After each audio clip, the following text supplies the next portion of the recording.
To enter an invoice, go to the Payables module and click Payables Post.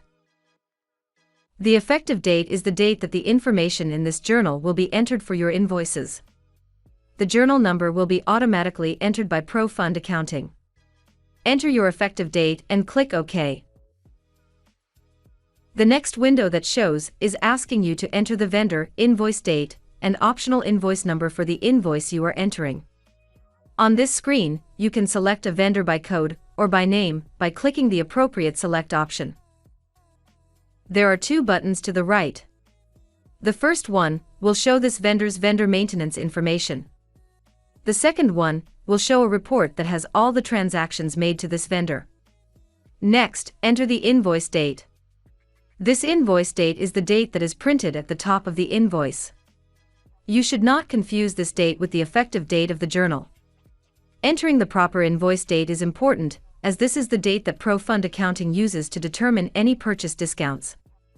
Next, enter your invoice number that is printed on the invoice. If there is not an invoice number, click the button to the right, and it will retrieve the last invoice number that you've posted in Pro Fund Accounting for this vendor. You should change the invoice number before clicking OK.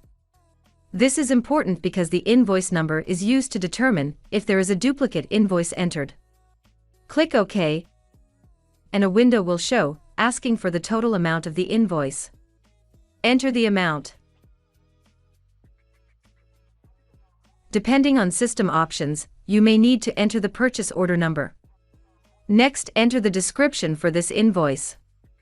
This description will be used on reports when invoices are to be shown.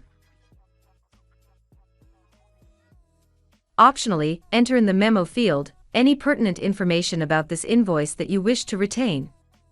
The bottom of the screen will have the discount terms that you specified for this vendor from the Accounting tab in Vendor Maintenance.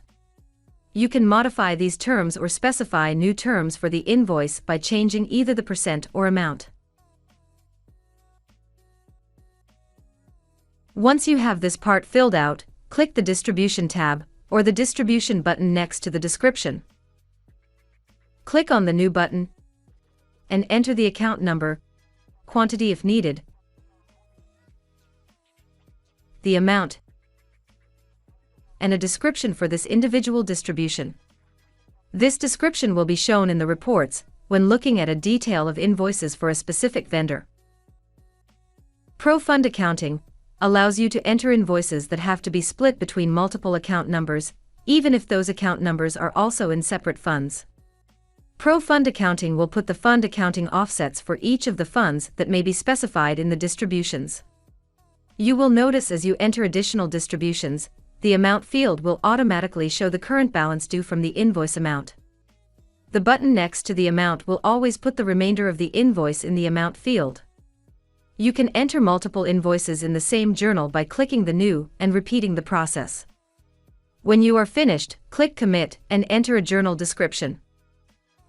You are now working smarter with Pro Fund Accounting. Thanks for watching. Be sure to like this video and subscribe to our channel for more content like this.